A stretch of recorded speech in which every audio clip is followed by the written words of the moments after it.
ആന്ധ്രാപ്രദേശുകാരിയാണ് നമ്മുടെ തകര സുഭാഷിണി. സുഭാഷിണി എന്ന് പറഞ്ഞാൽ മനസ്സിലായില്ലെങ്കിൽ സുരേഖ, തകര സുരേഖ എന്ന് പറയാം.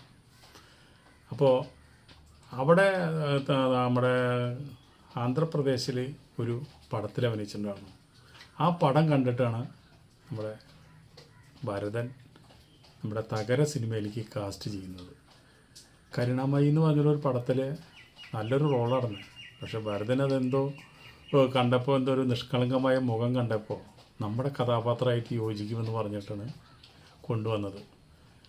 ഇവിടെ വന്നപ്പോൾ ഒരു അക്ഷരം പോലും സുരേഖയ്ക്ക് മലയാളം പറയാൻ അറിയില്ല. അതൊക്കെ പഠിപ്പിച്ചു കൊടുത്തു. എന്നിട്ട് ഇത്ര ഗംഭീരമായിട്ട് ആ തകരയിലെ സുഭാഷിണി എന്ന് പറഞ്ഞ കഥാപാത്രത്തെ ഒരു നടിക്കും അതിനപ്പുറം ഇനി ഒരു സിനിമയിൽ ഇതിനെ കവർ ചെയ്യാനായിട്ട് ഒരു അഭിനയം കാഴ്ചവെക്കാൻ പറ്റുമെന്ന് എനിക്ക് തോന്നുന്നില്ല. അത്ര ഗംഭീരമായിട്ടാണ് അന്നത്തെ യുവജനങ്ങൾ തകര സിനിമയെ ഏറ്റെടുത്തത്.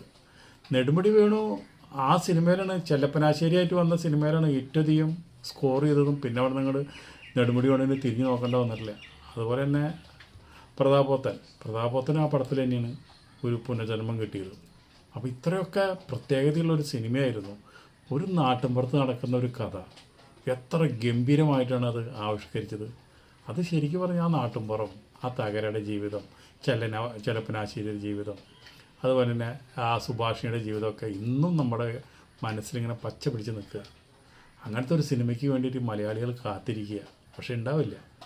അത്രയും കഴിവുള്ള ഒരു സംവിധായകൻ ഇന്നിപ്പോൾ മലയാള സിനിമയിലില്ല എന്ന് തന്നെ പറയാം. അപ്പോൾ ഈ സുരേഖ ആന്ധ്രാപ്രദേശിൽ നന്നായി പഠിക്കുന്നൊരു കുട്ടിയാണ്. നല്ല വിദ്യാഭ്യാസമുള്ളൊരു കുട്ടിയാണ്. അച്ഛൻ്റെ ഒരൊറ്റ നിർബന്ധം കൊണ്ടാണ്. അച്ഛൻ സിനിമയിൽ അഭിനയിക്കാൻ പറ്റി നോക്കിയിട്ട് നടന്നില്ല. അത് മകളെ കൊണ്ട് സാധിച്ചെടുക്കണം എന്നുള്ള ഒറ്റ ആഗ്രഹം കൊണ്ടാണ് പഠിപ്പ് നിർത്തി സിനിമയിലേക്ക് കൊണ്ടുവന്നത്. ഒരു ഡോക്ടർ ആവണമെന്ന് ആഗ്രഹിച്ച സുരേഖ ഇവിടെ വന്നിട്ട് തകരയിൽ അഭിനയിച്ചു. പക്ഷെ ആ തകര പടം റിലീസ് ചെയ്തതോടുകൂടിയിട്ട് സുരേഖ മാനസികമായിട്ട് വളരെയധികം തകർന്നു. കാരണം എന്താ വെച്ചിട്ടുണ്ടെങ്കിൽ അതിൽ ഒരുപാട് ഇഷ്ടപ്പെടാത്ത സീൻസുകൾ അതിലെടുത്തിട്ടുണ്ട്. അതൊക്കെ കാണുമ്പോൾ ആൾക്കാർ കണ്ടിട്ട് ഇങ്ങനെ ഒരു കമൻറ്റും കാര്യങ്ങളൊക്കെ പറയുമ്പോൾ അത് വലിയൊരു മോശമായിട്ടും വിഷമമായിട്ടൊക്കെ അവസാനം തോന്നി. പക്ഷെ അത് ഒരു തുടക്കം മാത്രമാണ്. പിന്നെ അവിടെ നിന്ന് അങ്ങോട്ട് സിനിമകളിലൊരു പ്രപഞ്ചമാണ് വന്നത്. ഐ വി ശശിന് പിന്നെ അടുത്ത പടത്തിൽ വന്ന അങ്ങാടി, ഇന്നല്ലെങ്കിൽ നാളെ, അത് ഐ വി ശശിയുടെ പടം തന്നെ. തടാകം, ആറ്റുവഞ്ചി ഉലഞ്ഞപ്പോൾ, വന്നു കണ്ടു കീഴടങ്ങി, ജോൺ ജാഫർ ജനാർദ്ദനൻ, അതുപോലെ തന്നെ മുഹൂർത്തം 11:30, മുളമുട്ടിൽ അടിമ.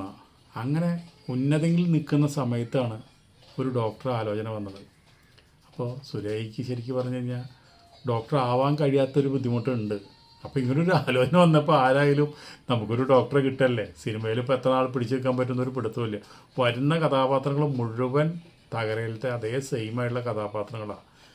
കുറച്ച് തമിഴ് പടങ്ങൾ വന്നു, അതിലും അങ്ങനെ തന്നെയാണ് എല്ലാവരും വിളിക്കുന്നത്. അപ്പോൾ എല്ലാം കൊണ്ടും മാനസികമായിട്ട് നല്ല സിനിമകളുണ്ടെങ്കിലും മാനസികമായിട്ട് നല്ല ഇഷ്ടപ്പെട്ട റോളുകൾ വരുന്നില്ല. അതിൻ്റെ ഒരു വിഷമം കൂടിയായപ്പോൾ ഈ ഡോക്ടറെ വിവാഹത്തിൻ്റെ ആലോചന കൂടി വന്നതോടുകൂടിയിട്ട് പിന്നെ ഒന്നും ആലോചിച്ചില്ല. എത്രയും പെട്ടെന്ന് വിവാഹം കഴിക്കുക ചെയ്തത്. അങ്ങനെ ഒരു പെൺകുട്ടി സിനിമയിൽ നിന്ന് അപ്പോൾ പിന്നെ അതോടുകൂടി അഭിനയം നിർത്തി. ഇനി സിനിമയായിട്ട് യാതൊരു മുന്നോട്ട് പോകണ്ടെന്ന് വിചാരിച്ച് സിനിമ നിർത്തി. അങ്ങനെ ഒരു കുട്ടിയായി. 3 കൊല്ലത്തെ ദാമ്പത്യം. കുട്ടിക്ക് 1.5 വയസ്സുള്ളപ്പോൾ ഈ ഡോക്ടർ ഉപേക്ഷിച്ച് പോയി. പിന്നെ അവിടെ നിന്ന് ഞങ്ങളൊരു കഷ്ടപ്പാടും ബുദ്ധിമുട്ടും, മുന്നോട്ട് കുടുംബമുണ്ട്. അതുപോലെ തന്നെ ഈ ഒരു പെൺകുട്ടിയാണ്, കാതലി എന്നാണ് പേര്. ആ പെൺകുട്ടിയുടെ ജീവിതം നോക്കണം, ആ പെൺകുട്ടിയുടെ പഠിപ്പ് നോക്കണം. അങ്ങനെ ഒരുപാട് ബുദ്ധിമുട്ടും കഷ്ടപ്പാടായി. അപ്പോൾ എന്ത് വിചാരിച്ചു, സിനിമയിലേക്ക് തന്നെ തിരിച്ചു വരാം എന്ന് വിചാരിച്ചു. അങ്ങനെ മാസ്റ്റേഴ്സ് എന്ന് പറഞ്ഞൊരു സിനിമ, പൃഥ്വിരാജാണോ ഉണ്ടായാലും നായകൻ, ആ പടത്തിൽ വീണ്ടും തിരിച്ചു വന്നു. പക്ഷെ അപ്പോഴേക്കും സുരേഖനെ അവിടെ മലയാളത്തിൽ ആർക്കും വേണ്ട. പ്രേക്ഷകരൊക്കെ മറന്നു. ഒരു ജനറേഷൻ തന്നെ അങ്ങോട്ട് മാറിപ്പോയില്ലേ. പിന്നെ ഇപ്പോൾ ആര് എന്ത് സുരേഖ എന്ത് തകര എന്നുള്ള നിലയിലായി. ഇവിടെ വിജയിച്ച തമിഴിലും ഇതുപോലെ ഇടയ്ക്ക് ഒന്ന് മുഖം കാണിച്ചു, അതും രക്ഷപ്പെട്ടില്ല. 2023 വരെ ചെറിയ ചെറിയ വേഷങ്ങളിലും ടി വി സീരിയലൊക്കെ ആയിട്ട് നടന്നു. പക്ഷേ അതോടുകൂടി സുരേഖയ്ക്ക് മനസ്സ് മടുത്തു. സിനിമ ഉപേക്ഷിക്കാമെന്ന് തീരുമാനിച്ചു. അങ്ങനെ സിനിമ ഉപേക്ഷിച്ചിട്ട് പിന്നെ ചെയ്താൽ തന്നെ മൾട്ടിമീഡിയ പറഞ്ഞിട്ടൊരു മൾട്ടിപ്ലസ് എന്ന് പറഞ്ഞിട്ട് ഒരു ചെറിയൊരു സ്റ്റുഡിയോ തുടങ്ങി. അവിടെ കുറച്ച് പരസ്യ ചിത്രങ്ങളും മറ്റുള്ള കാര്യങ്ങളൊക്കെ എടുത്ത് അങ്ങനെ നിന്നു. പക്ഷെ അതിലും വലിയ മെച്ചമൊന്നും ഉണ്ടായില്ല. പക്ഷേ അന്നത്തെ കാലത്ത് വേറൊരു ഭാഗ്യം കിട്ടി. ആയുർരേഖ എന്ന് പറഞ്ഞിട്ടൊരു റിസർച്ച് സെൻ്റർ ഉണ്ട്, അതിൻ്റെ ഡയറക്ടറായിട്ട് ജോലി കിട്ടി. അതോടുകൂടി എന്തുണ്ടായി, സിനിമ ഉപേക്ഷിച്ചു. ബിസിനസ് ഇപ്പോഴും ഉണ്ട്, ബിസിനസ് ചെറിയ രീതിയിലേക്ക് കടന്നു പോകണം. പക്ഷേ സുരേഖയുടെ ഏറ്റവും വലിയ ആഗ്രഹം എന്താണെന്ന് വെച്ചിട്ടുണ്ടെങ്കിൽ മകളെ ഇനി ഒരു ഡോക്ടറാക്കണമെന്നാണ്. അച്ഛൻ കാരണം സുരേഖയ്ക്ക് ഡോക്ടറാകാൻ കഴിഞ്ഞില്ല. മകളെ കാതറിങ്ങിനെ ഒരു ഡോക്ടറാക്കണമെന്ന് വിചാരിച്ച് ഇപ്പോൾ അതിനുള്ള പഠിപ്പും കാര്യങ്ങളൊക്കെ ആയിട്ട് മുന്നോട്ട് പോകണം.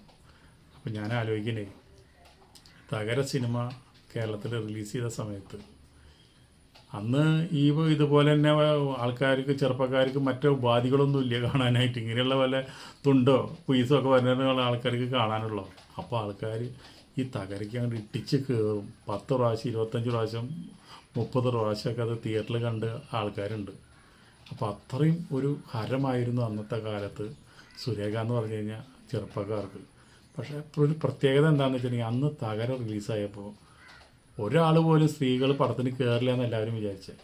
അന്ന് ഇഷ്ടം പോലെ ഫാമിലി, സ്ത്രീകളും ഒക്കെ ആപാലവൃത്തം ജനങ്ങളും ആ സിനിമ കാണാൻ കയറി.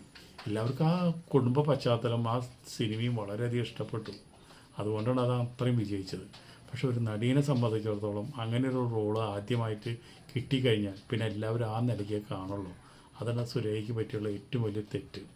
നല്ല അഭിനയിക്കാൻ ഗംഭീര കഴിവുള്ള നല്ല ടാലൻ്റുള്ള ആർട്ടിസ്റ്റാണ്. അല്ലാണ്ടൊന്നും തകരയിൽ ഇത്രയും ഗംഭീര അഭിനയം കാഴ്ചവെക്കാൻ പറ്റില്ല. അത് മലയാളം ഒരു വാക്ക് പോലും അറിയാത്തൊരു നടിയാണെന്ന് ആലോചിക്കണം. നമ്മുടെ നാട്ടുകാരി പോലും അല്ല. അപ്പോൾ അതുകൊണ്ട് സുരേഖ ഇപ്പോൾ കല്യാണം കഴിച്ച് ജീവിക്കുന്നേക്കാളും സന്തോഷമായിട്ട് ജീവിക്കുന്നതാണ് അറിഞ്ഞത്. അവർക്ക് എല്ലാവിധ ആശംസകളും നേർന്നുകൊണ്ട് നമുക്ക് വീഡിയോ ഇവിടെ നിർത്താം. അടുത്ത വീഡിയോയിൽ വീണ്ടും കാണാം. നന്ദി, നമസ്കാരം.